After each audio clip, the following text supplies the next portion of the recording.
When that mom at the school potluck turned to her friend and said, "That's what happens when your mom's unemployed," I swear my heart stopped. She said it while laughing, like it was some harmless joke. My daughter Sarai heard her. I know she did, because I saw the way her shoulders dropped. She didn't say a word. She just stood there, holding the tray of food she had poured her entire heart into, wrapped in foil. No fancy label, no decorative garnish, just foil. The other moms kept smiling like they didn't hear it, like it was normal to insult a child for how her food looked. One even giggled.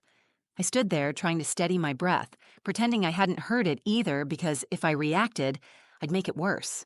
For Sarai, that's what it's like being the mom who doesn't fit in. You learn to stay quiet. Sarai glanced up at me with this look I'll never forget.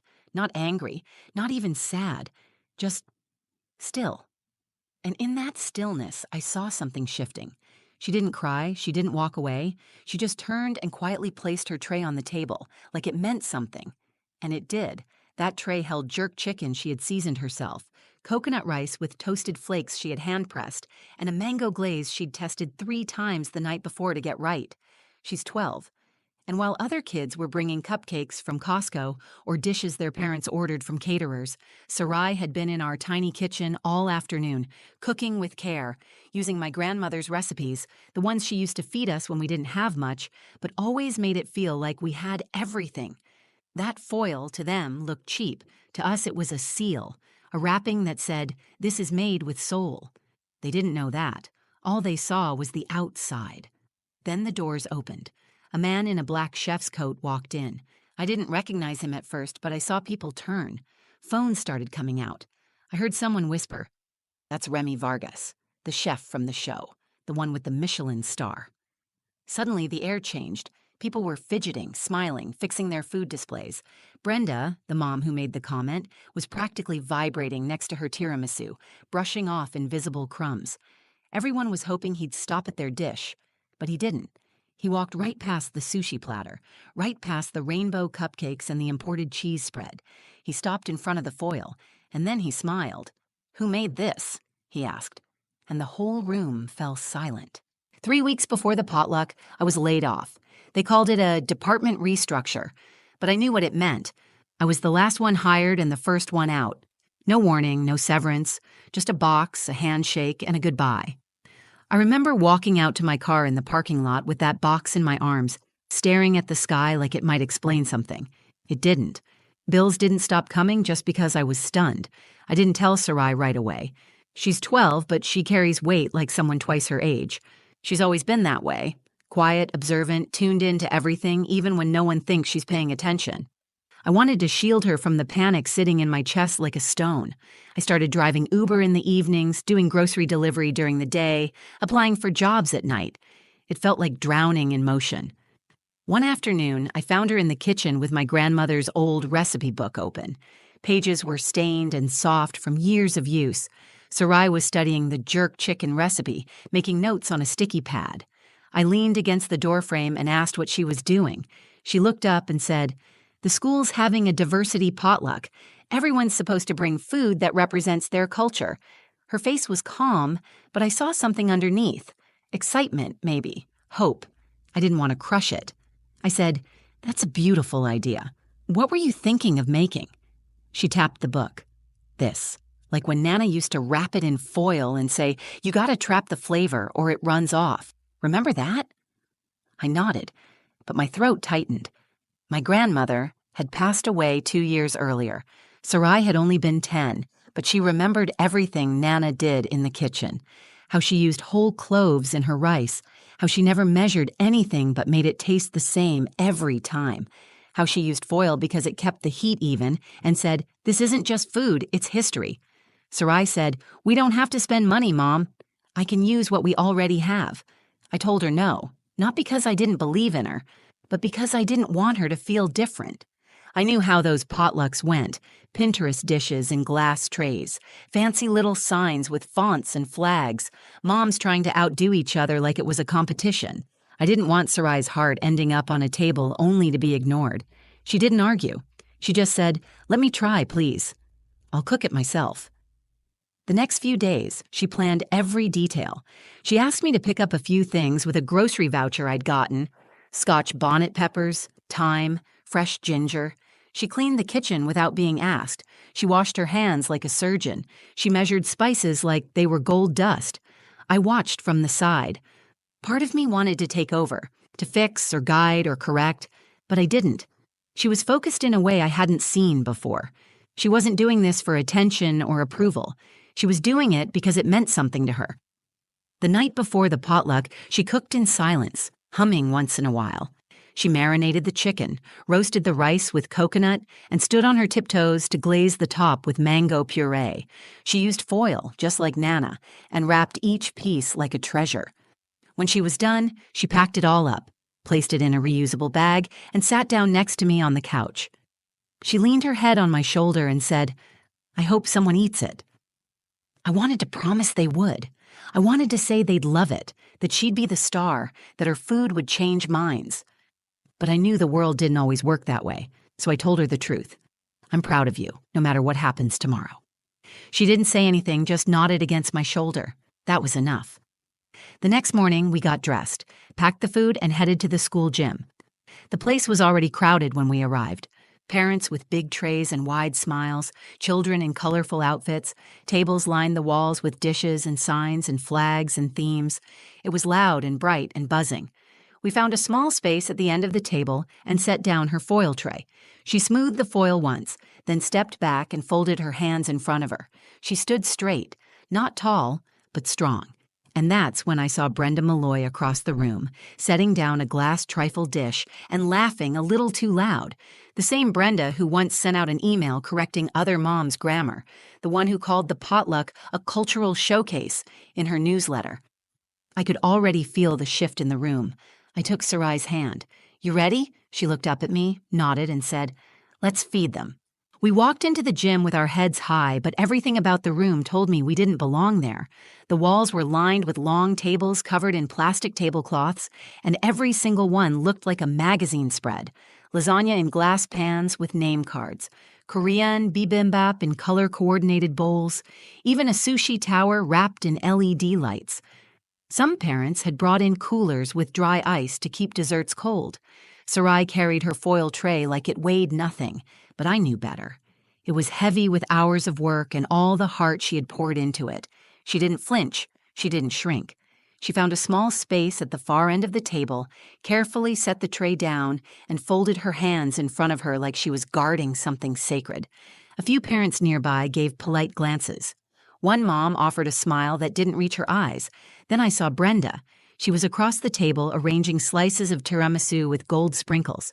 Of course it wasn't homemade. Brenda Malloy was not the bake-it-yourself type. Everything she brought came from a high-end grocery store with French music playing in the background.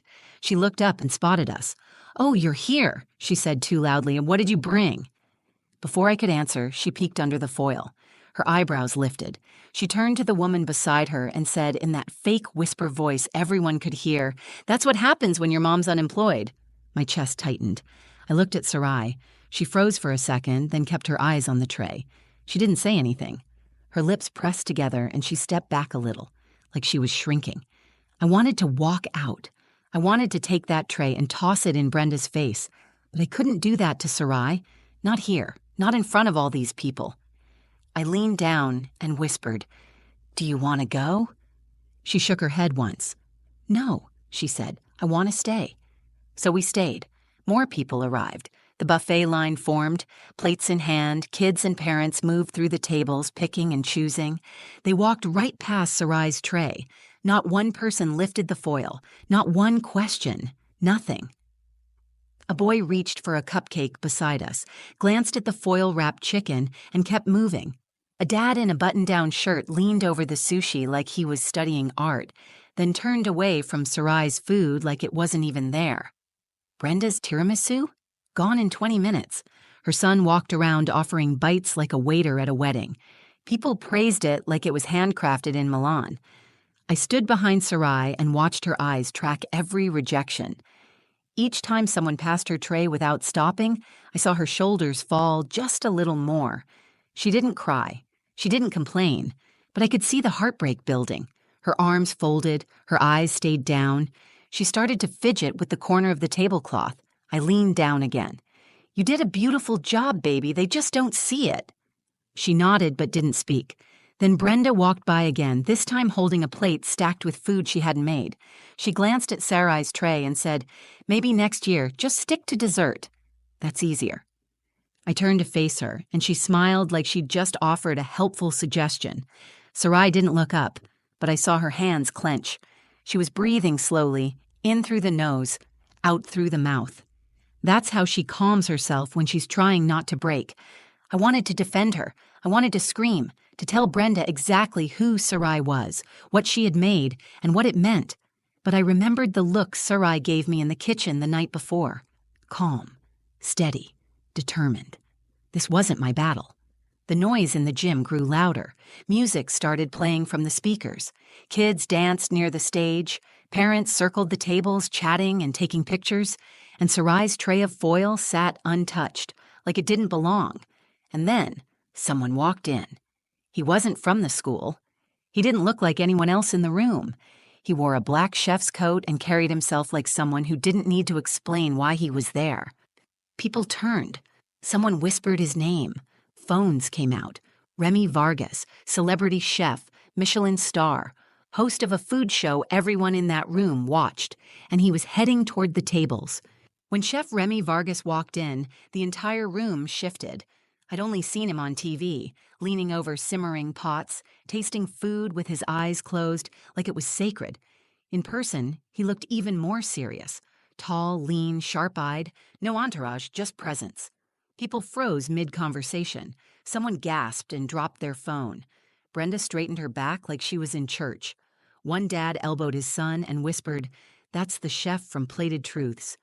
Chef Vargas walked past the entrance like he owned the space. He wasn't smiling. He wasn't waving. He was scanning the tables like he was on a mission. Brenda's table was in his path, so naturally, she perked up. "Chef Vargas," she said with a laugh that was too bright. "I'm Brenda Malloy. This is my tiramisu, made with imported mascarpone." She flipped her blonde hair over her shoulder like it was a secret ingredient. He gave her the smallest nod but didn't stop walking. He moved table by table, lifting lids, taking in smells. He didn't taste anything. He didn't comment. He was quiet, focused, methodical. And then he stopped, right in front of Sarai's tray. He didn't touch it at first, just stood still, breathing in. His brow furrowed slightly like something had surprised him. Then he leaned forward and slowly peeled back the foil. Steam rose up. The scent of jerk spices filled the air, smoky, sweet, sharp with Scotch bonnet and thyme. He didn't speak right away. He looked around the room. "Who made this?" The gym fell quiet. Conversations paused. Someone turned the music down. Brenda laughed again, awkward this time. "Oh, I think that's just one of the, homemade entries." Chef Vargas didn't look at her. He repeated the question louder. "Who made this?" No one answered. I turned to Sarai, whose eyes were wide. She looked at me like she was trying to decide whether she was allowed to speak. I gave her a small nod. She raised her hand. Chef Vargas walked toward her. People parted like a wave. He crouched slightly so they were eye to eye. "You made this?" he asked. Sarai nodded. "How old are you?" 12, she said softly. He smiled, not a big smile, just the kind that says you've seen something rare. Then he turned back to the tray, tore off a small piece of chicken with his fingers, and tasted it. His eyes closed. People leaned in. I didn't breathe. He stood back up. "This is the most honest food on these tables. Who taught you to cook like that?" "My great-grandmother," Sarai said, "and my mom." "You cook like someone who listens to the food," he said. "That's rare. You ever think about becoming a chef?" She hesitated. Then she said, "Sometimes. I like feeding people." "That's the right reason." He turned to me next. "She has a gift. If you're open to it, I run a youth test kitchen during the summer. She'd have a spot." I felt my throat tighten. I nodded quickly, trying not to cry. He turned back to Sarai. "You made this with foil. That's how my grandmother kept the flavor in, too.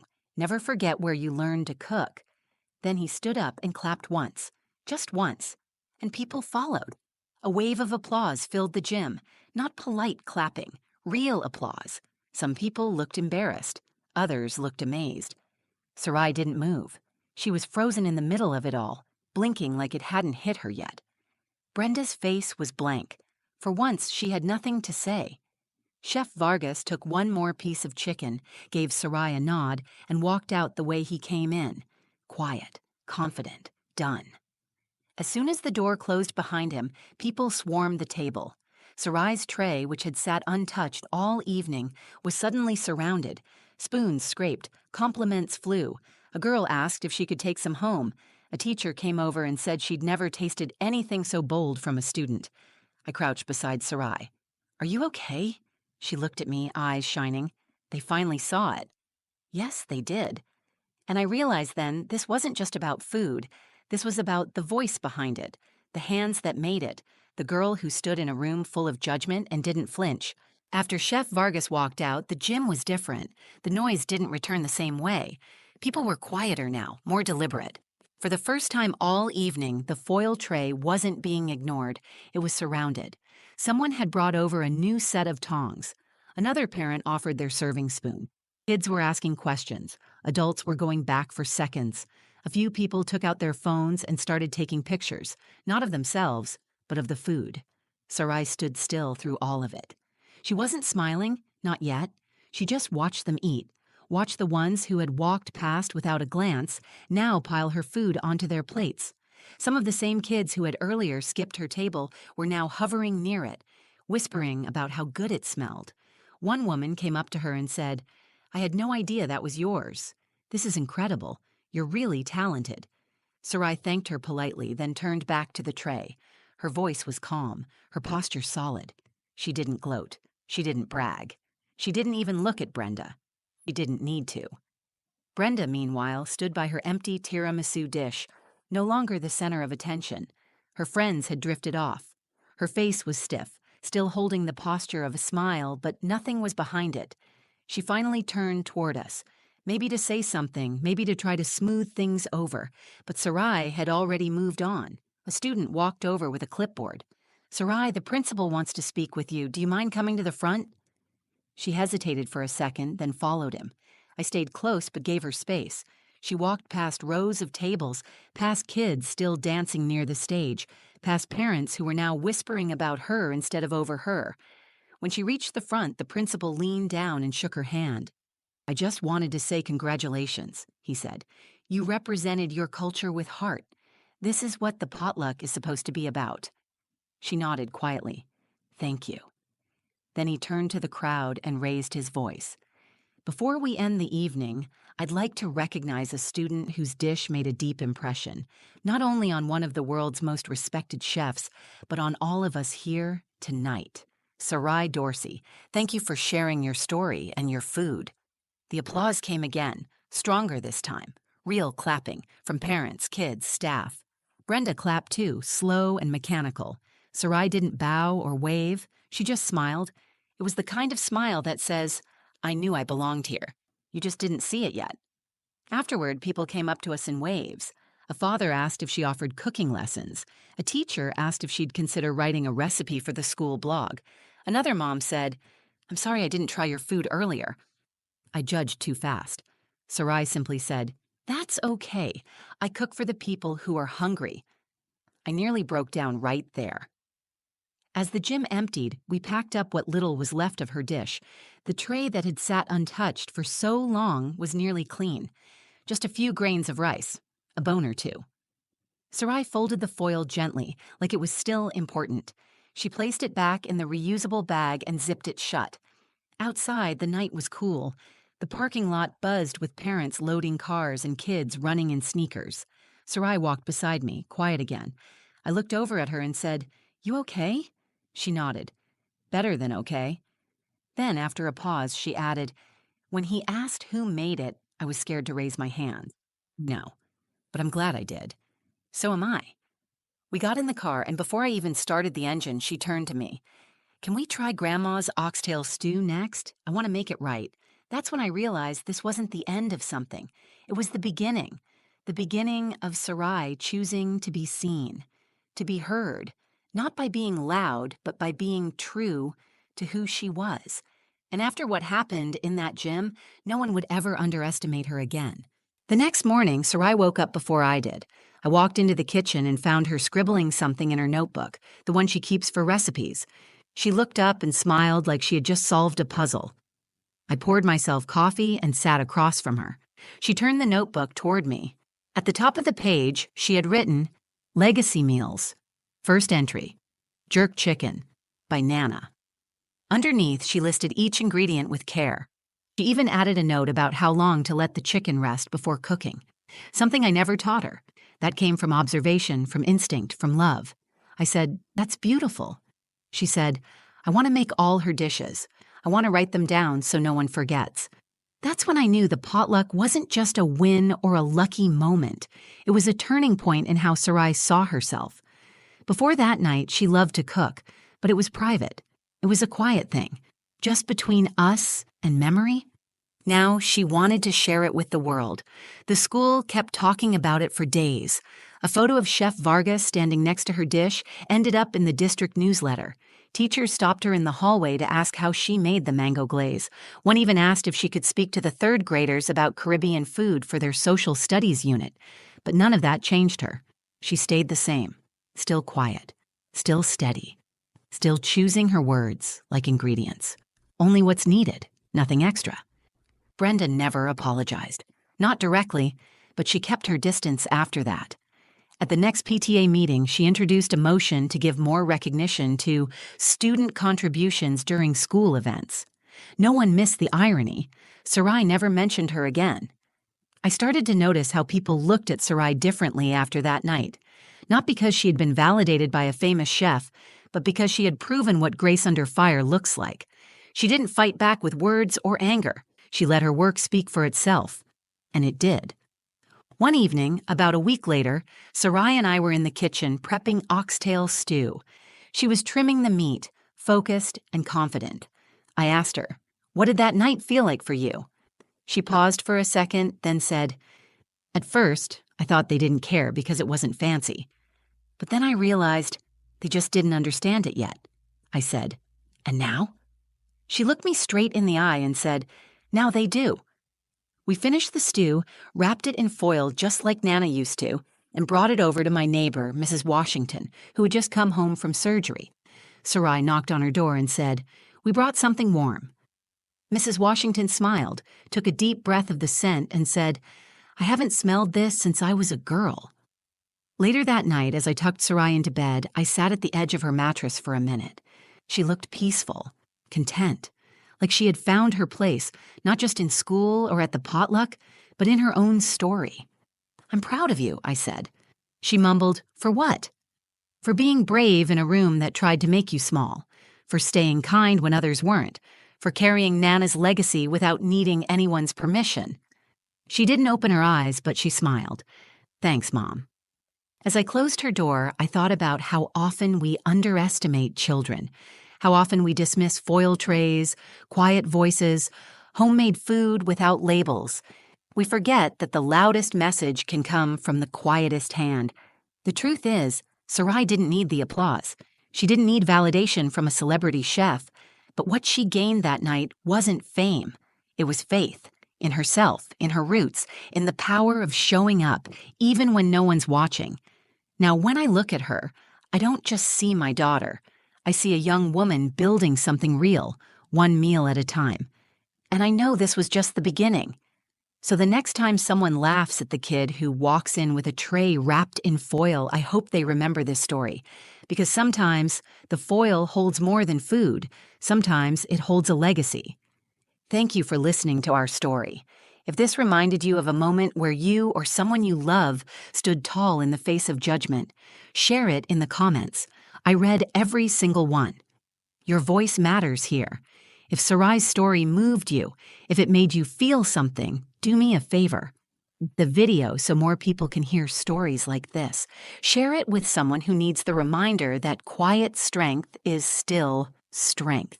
And if you want to hear more stories like this, stories that cut through the noise and speak to the heart, subscribe to the channel and hit the bell so you don't miss what's next. Because sometimes, all it takes is one brave girl, one homemade meal, and one moment of truth to remind us all. Greatness doesn't need to shout. Thanks for being here. I'll see you in the